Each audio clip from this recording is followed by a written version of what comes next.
Hello dear students, welcome back to my YouTube channel.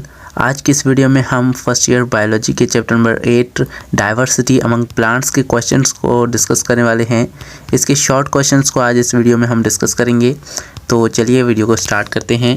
सबसे पहला हमारा क्वेश्चन है, how life cycle of plant show heteromorphic alternation of generation. Plant की जो life cycle है उसके अंदर हेटेरोमॉर्फिक अल्टरनेशन कैसे शो होती है, हेटेरोमॉर्फिक अल्टरनेशन कैसे होती है। तो आइए पढ़ते हैं। यहाँ पर इसका आंसर है, the alternation of generation in plant refer to the repeating pattern of sexual reproduction that occurs over two generation. In this pattern, one generation produce gametes and other produce spores or spores like bodies.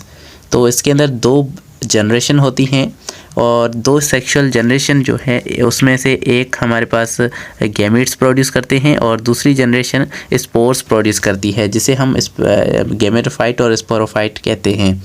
तो इस वजह से इसे alternation of generation कहा जाता है। The life cycle of plant typically begins with the haploid sporophyte generation, which produce haploid spores through meiosis. These spores then grow into the gametophyte, which are usually tiny green dependent on the sporophyte for nutrition. तो जो इसके अंदर gametophyte होता है वो sporophyte के ऊपर grow होता है और ये इसी स्पोरोफाइट के ऊपर डिपेंडेंट होता है। Gametophyte produce gametes through mitosis and then fertilization take place to produce diploid zygote. उसके बाद गैमेटोफाइट गैमीट्स बनाता है और गैमीट्स से जो है फर्टिलाइजेशन होती है जिससे एक जाइगोट बनता है और वो जाइगोट डिप्लॉयड होता है। Zygote develop into new sporophyte generation which begins the life cycle again. तो उस जाइगोट्स में से फिर से स्पोरोफाइट बनता है और फिर से उसी स्पोरोफाइट में से स्पोर बनेंगे और फिर से गैमेटोफाइट बन जाएगा। तो इस चीज़ को, इस साइकिल को हम हेटेरोमॉर्फिक अल्टरनेशन ऑफ जनरेशन कहते हैं। हमारे पास जो दूसरा क्वेश्चन है वो है, why bryophytes are called non vascular plants. Bryophytes को नॉन वेस्कुलर प्लांट्स क्यों कहा जाता है? Bryophytes including moss, liverworts and hornworts are referred as non-vascular plants because they lack a specialized transport system of water and nutrients. इसके अंदर specialized जो transport system है water और nutrients का वो नहीं होता, मतलब vascular system नहीं होता।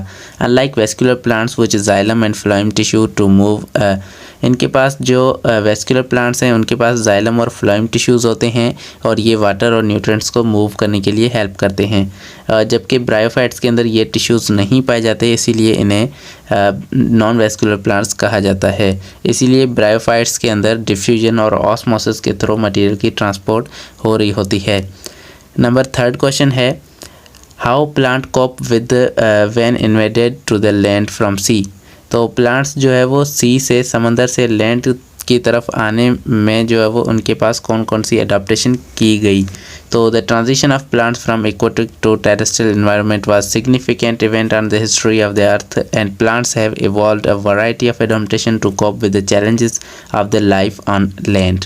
Here are the some key steps, key ways plants have adopted on land. तो प्लांट्स इन चीज़ों की वजह से लैंड पर अडॉप्ट हुए हैं। सबसे पहले यहाँ पर पॉइंट है वाटर लॉस प्रिवेंशन। तो बुक के अंदर आपको यहाँ पर कुछ हेडिंग्स चेंज नज़र आएंगी। यहाँ पर बात इनकी वही सेम होती है। Plants have evolved cuticle vaccine layers that cover their leaves, stems and reduce water loss through transpiration. Plants के पास वाटर लॉस को बचाने के लिए जो है वो क्यूटिकल लेयर होती है, वैक्सी लेयर, जिसकी वजह से प्लांट्स के अंदर वाटर ज़्यादा एवापोरेट नहीं होता, ट्रांसपायरेशन ज़्यादा नहीं होती। They have also developed root system to absorb water from soil. इनके पास अब ज़्यादा रूट सिस्टम आ चुका है, बड़ा रूट होता है, जिसकी वजह से ये ज़्यादा पानी एब्जॉर्ब करते हैं और उसकी वजह से इनकी वाटर जो है वो वाटर लॉस कम होता है और ज़्यादा वाटर ये एब्जॉर्ब कर लेते हैं। स्ट्रक्चरल सपोर्ट के अंदर इनके पास कौन कौन सी चेंजेस आई हैं? Land plants also needed a develop structures and support their weight. अब यहाँ पर ये बड़े बड़े वेट के प्लांट्स बन रहे थे तो इन्हें जो है वो ज़्यादा स्ट्रक्चर्स डेवलप करने पड़े। As no longer had the buoyancy of water to keep the upright, they developed strong cell walls and rigid cell walls. इनके पास जो है वो स्ट्रॉन्ग और रिजिड सेल वॉल्स बनानी पड़ी। They developed root and anchor themselves on the ground. तो इन्होंने जो है वो बड़ी बड़ी रूट्स यहाँ पर डेवलप की। उसके बाद है थर्ड पॉइंट रिप्रोडक्शन एडाप्टेशन। अब रिप्रोडक्टिव एडाप्टेशन क्या है? रिप्रोडक्शन के अंदर जो एडाप्टेशन उन्होंने की हैं वो रिप्रोडक्टिव एडाप्टेशन कहलाती हैं। On land, plants also have evolved new ways of reproducing as the water is no longer available for transport of their reproductive cells. They developed seed and spores. इन्होंने seed और spores develop किए which can be carried by wind, animal or through new location. तो ये wind और animals की वजह से या water की वजह से ये new location तक पहुँचते थे spores. They have evolved flowers which attract pollinator and protect reproductive organ. इनके पास जो है वो इन्होंने फ्लावर डेवलप किए जो पॉलिनेटर्स जो पॉलिनेशन करवाते हैं उन चीज़ों को इन्होंने अट्रैक्ट करना शुरू किया और उससे इनकी रिप्रोडक्शन होती गई। उसके बाद डिफेंस मैकेनिज़्म है। डिफेंस मैकेनिज़्म कौन से डेवलप किए? Plants expose the wider range of predator and disease, so they have evolved a variety of defence mechanism to protect themselves including toxic chemicals, physical barriers, defensive structures like thorn and spines. तो इन्होंने बहुत सारे यहाँ पर physical barrier, chemical, toxic produce करना start कर दिया और इन्होंने बहुत सारे डिफेंसिव स्ट्रक्चर्स भी बनाने शुरू किए ताकि वो प्रेडेटर्स से बच सकें। तो ये प्लांट्स की अडाप्टेशन थी पानी से लैंड तक आने की। नंबर 4 में आते हैं why heterogamy is important for plants. Plants के लिए हेट्रोगेमी ज़्यादा इम्पॉर्टेंट क्यों है? तो हेट्रोगेमी का मतलब ये होता है कि इनके जो गैमीड्स हैं वो एक दूसरे से डिफरेंट होते हैं। तो इनका जो इन प्लांट्स को क्या फ़ायदा है? Heterogamy is also known as alternation of generation. इसे अल्टरनेशन ऑफ जनरेशन भी कहते हैं। Is that alternation of 2 generation with different number of chromosomes in the life cycle of plants. इसके अंदर क्या होता है? 2 डिफरेंट नंबर के क्रोमोसोम्स जो है वो अल्टरनेट होते रहते हैं। एक हैप्लॉइड होता है और हैप्लॉइड से फिर से डिप्लॉइड बन जाता है, डिप्लॉइड से फिर से जो है वो हैप्लॉइड क्रोमोसोम बनते हैं।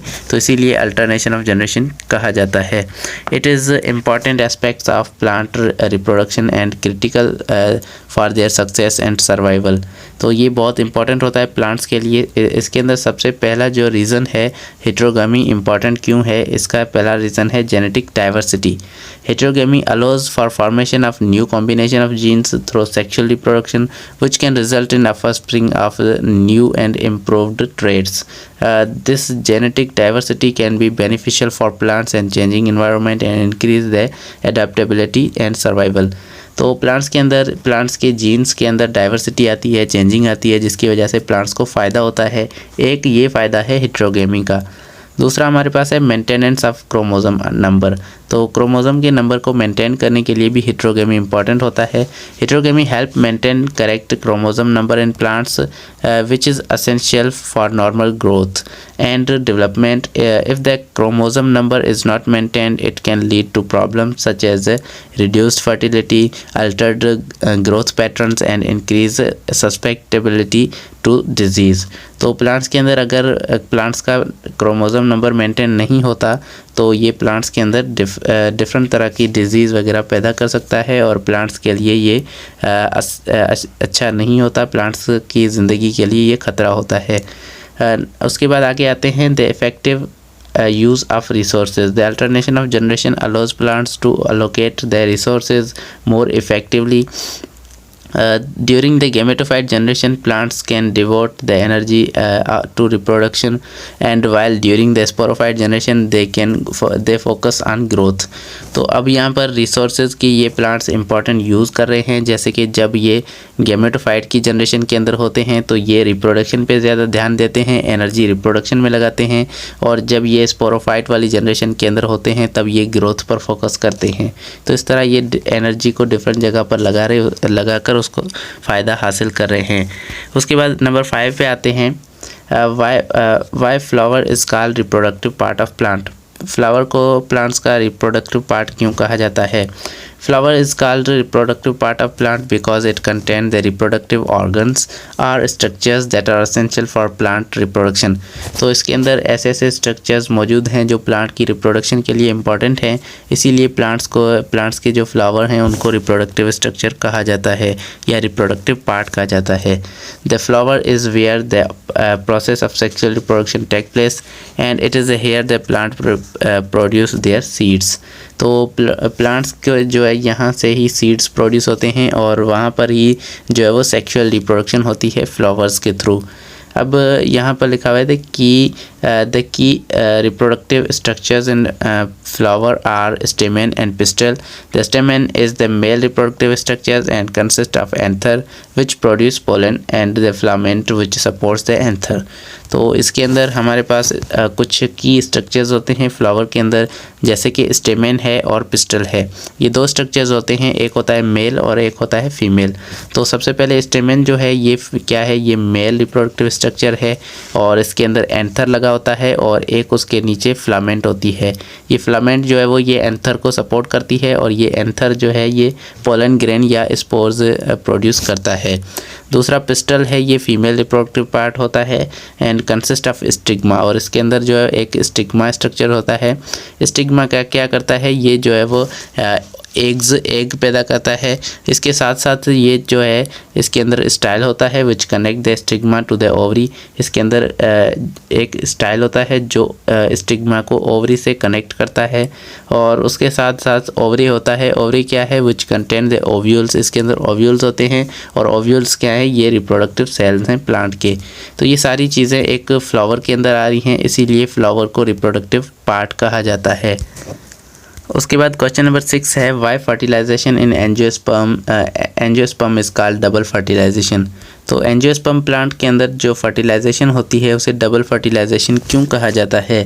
Fertilisation in angiosperm is also known as flowering plant is called double fertilization because it involves the fusion of two male gametes or sperm cells with two female gametes or eggs. तो इसके अंदर दो sperms और दो eggs आपस में जो है वो फ्यूज़ हो रहे होते हैं, इसीलिए इसको क्या कहते हैं, डबल फर्टिलाइजेशन कहते हैं। दो फीमेल पार्ट और दो मेल पार्ट आपस में मिलकर दो चीज़ें बना रहे होते हैं, एक होता है जाइगोट और एक होता है एंडोस्पर्म। ये दो चीज़ें बन रही हैं और दो एग्स और दो स्पर्म्स आपस में फ्यूज़ हो रहे हैं, इसीलिए इसे डबल फर्टिलाइजेशन कहा जाता है। कुछ और बातें हैं, double fertilization, one of the sperm cell fuse with the egg to form the zygote which will develop into the embryo and the seed. The other sperm cell fuses with two nuclei in the central cell of the ovary to form the endosperm. तो दो चीज़ें बन रही हैं, एक है endosperm और एक होता है जाइगोट। जाइगोट से आगे चल के एम्ब्रियो बनता है और उसके बाद सीड बनता है। ये हमारे पास स्ट्रक्चर बन जाता है, ये डबल फर्टिलाइजेशन के अंदर होता है। The zygote will grow into a new plant, zygote new plant के अंदर ग्रो होता है, while the endosperm provides the nourishment to the developing embryo, and the double fertilization is a unique feature of the angiosperm to play the critical role in the success of survival of the plant। तो ये double fertilisation बहुत ही important होती है इन plants के लिए। How seed are evolved, seed evolve कैसे हुए हैं, ये बुक में आपको सीधा साधा लिखा हुआ दिखाई देगा। Seeds are thought to have evolved more efficient and effective way for the plants to reproduce and disperse of their offspring. The evolution of seed is although have occurred in a number of steps of over million of years with different groups of the plant developing seeds at the different times। तो plants ने ये बहुत सालों से ये आहिस्ता आहिस्ता करके seeds को develop किया है और इसमें बहुत सारे मिलियंस ऑफ साल लगे हैं और उसके साथ साथ ये डिफरेंट ग्रुप्स के अंदर ये सीड्स डेवलप होना स्टार्ट हुए हैं। तो इसके अंदर कुछ स्टेप्स हैं, की स्टेप्स हैं, जैसे कि बुक में लिखा हुआ है ओरिजिन ऑफ हेटेरोस्पोरी है और उसके बाद है डेवलपमेंट ऑफ इंटीग्यूमेंट है, साथ में रिटेंशन ऑफ मैच्योर मेगास्पोर है। तो ये साथ में हमारे पास 3 पॉइंट्स आ जाते हैं, इनको पढ़ लें। उसके बाद हम क्वेश्चन नंबर 8 आता है, why gymnosperm have naked seed but not angiosperms. Gymnosperms के अंदर नेक्ड सीड क्यों हैं जबकि एंजियोस्पर्म्स के अंदर नहीं है। Gymnosperms have naked seed meaning their seeds are not enclosed in ovary और फ्रूट। इनके सीड जो है ये फ्रूट्स के अंदर नहीं होते, इसीलिए इन्हें नेक्ड सीड कहा जाता है। Because that is how they have evolve, इसी वजह से ऐसे ही ये इवॉल्व हुए हैं इसीलिए। Gymnosperm which include the conifer, ginkgos and cycads, cycads are among the earliest plants seed producing plants. They are evolved before the angiosperm or flowering plant। तो ये जिम्नोस्पर्म्स जो है ये एंजियोस्पर्म से पहले डेवलप हुए हैं, इसीलिए इनके पास ये फीचर आता है।